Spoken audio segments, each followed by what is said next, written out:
هذا القرآن يوحدنا لطريق الخير يوجهنا.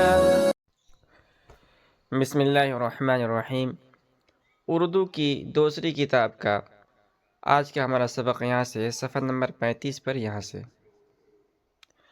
گائے، اس کا دودھ سب دودھ پلانے والے جانوروں سے زیادہ خوشگوار اور مزیدار ہوتا ہے، اسی واسطے لوگ اسے بڑی محبت سے پالتے ہیں۔ اس کا گوبر بھی کام آتا ہے، اسے پوتیں یا اپلے تھاپ کر، اپلا کہتے ہیں گوبر کو سکھا کر ایک قسم کا ایندھن بنا لیا جاتا ہے، گوئٹھا بھی کہا جاتا ہے اسے، تو اسے پوتے یعنی زمین پر مٹی میں ملا کر زمین کو برابر کیا جاتا ہے، زمین پر لیپا جاتا ہے، اسے پوتے یا اپلے تھاپ کر سکھاتے ہیں اور لکڑیوں کی جگہ جلاتے ہیں۔ بعض قومیں اس کے تازہ گوبر اور پیشاب کو پوتر جانتی ہیں، پوتر مطلب پاک، جیسے ہم لوگ زمزم کے پانی کو پاک و صاف پانی، مقدس پانی سمجھتے ہیں، اسی طرح ہندو لوگ گائے کے پیشاب کو پاک سمجھتے ہیں۔ گوبر سے چوکا دیتی ہیں۔ ہمارے نزدیک اس کا پیشاب اور گوبر دونوں ناپاک ہیں۔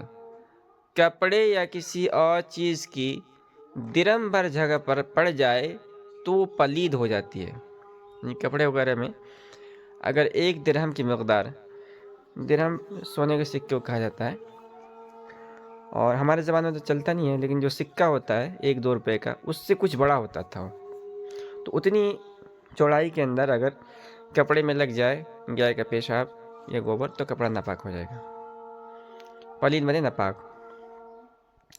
بیل ہمارے بہت کام آتے ہیں، اور سچ پوچھو تو ہم انہی کی کمائی کھاتے ہیں، کیونکہ انہی کو ہل میں جوت کر، تو اب ہمارے زمانے میں ٹریکٹر سے کھیت کو جوتا جاتا ہے، پہلے زمانے کے اندر بیل سے کھیت کو جوتا جاتا ہے، تو انہی کو ہل میں جوت کر زمین درست کر کے اناج بوتے ہیں، انہی کی مدد سے کھیتیوں کو پانی دیتے ہیں۔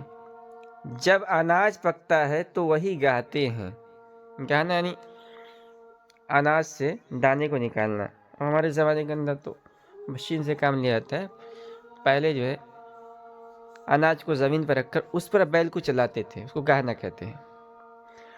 بھوسے سے دانہ الگ ہو جاتا ہے تو اکثر انہی پر لاد کر گھر لاتے ہیں۔ اس کے علاوہ بیل چھکڑے کھینچتے ہیں، ایک قسم گاڑی ہے، بوجھ ڈھوتے ہیں، چرسے اور کولہو میں چلتے ہیں، کولہو بھی چرسے کولہو جو ہے یہ بھی ایک قسم کی مشین ہوتا تھا، تو اس میں بیل کو آگے باندھ کر چلایا جاتا تھا۔ گائے کی کھال سے گھوڑوں کی ساز، بگھی کے سامان، زین، چابک، لگام، جوتیاں اور دیگر بہت سی چیزیں بناتے ہیں۔ سینگوں سے کنگھیاں، چاقوؤں اور چھتریوں کے دستے بنتے ہیں، اور پٹھوں، نسوں وغیرہ سے سریش، یہ پہلے آ چکا ہے، قسم کا گوند ہوتا ہے۔ بعض لوگ گائے کی بہت تعظیم کرتے ہیں، اس کا نام لینا ہو تو ادب کا لحاظ کر کے گو ماتا کہتے ہیں۔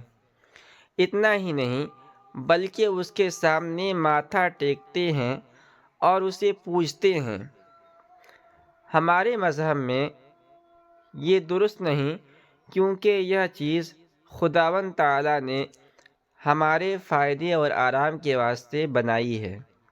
اتنا ہی کافی ہے کہ ہم اسے اچھی حالت میں رکھیں اور اس سے فائدہ اٹھائیں، آرام پائیں، یہ نہیں کہ اسے پوجیں اور اس کی ایسی عزت کریں جیسے اپنے پیدا کرنے والے پاک خدا کی، جس نے دنیا کی یہ سب چیزیں بنائیں اور ہمیں ان سے عزت دی۔ بھینس بھدے پن میں تو مشہور ہے، مگر اس میں بھی کچھ شک نہیں کہ دودھ دینے والے جانوروں میں سب سے زیادہ طاقت رکھتی ہے اور سب سے زیادہ دودھ دیتی ہے، جو بہت گاڑھا ہوتا ہے۔ پئیں تو طاقت بخشتا ہے، بدن کو موٹا کرتا ہے، اس میں سے مکھن بہت نکلتا ہے، مگر مزے میں گائے کے دودھ کو نہیں پہنچتا۔ دیہات میں دودھ کے لیے لوگ ان کے گلے پالتے ہیں، یعنی زیادہ تعداد میں پالتے ہیں، چھاچھ پیتے ہیں، مکھن کھاتے بھی ہیں اور اس کا گھی بھی بناتے ہیں، جسے بیچ کر سینکڑوں روپے کماتے ہیں۔ بھینسیں بوجھ ڈھوتے ہیں، چرسے اور چھکڑے کھینچتے ہیں، ہلوں میں جوتے جاتے ہیں۔ ان کے سینگ بڑے کام کی چیز ہیں، ان سے کنگھیاں، بوتام، چاقو اور چھریوں کے دستے، نیز اور بہت سی چیزیں بنتی ہیں۔ اس کی کھال گائے کی کھال سے بھی زیادہ کام آتی ہے۔ بکری یہ بڑا غریب جانور ہے، اس سے ہمارے بڑے بڑے کام نکلتے ہیں۔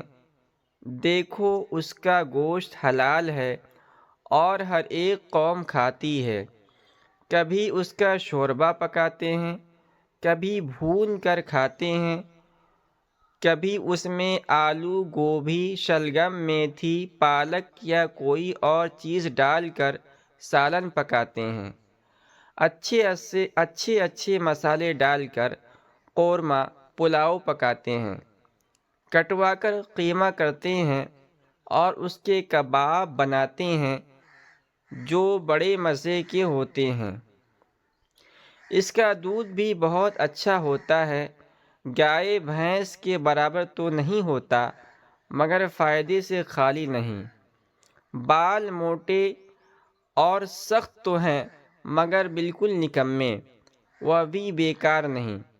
ان سے رسے بناتے ہیں، زین کی بھرتی میں بھرتے ہیں، کھال کی سرنائیاں، مشکیں، جوتیاں اور کتنی ہی اور چیزیں بنتی ہیں۔ دیہات کے لوگ دودھ، مکھن، گھی، چھاچھ، گوشت، کھال اور اس کے بالوں کے لالچ سے ریوڑ کے ریوڑ پالتے ہیں اور ان کی آمد سے اپنا گزارا کرتے ہیں۔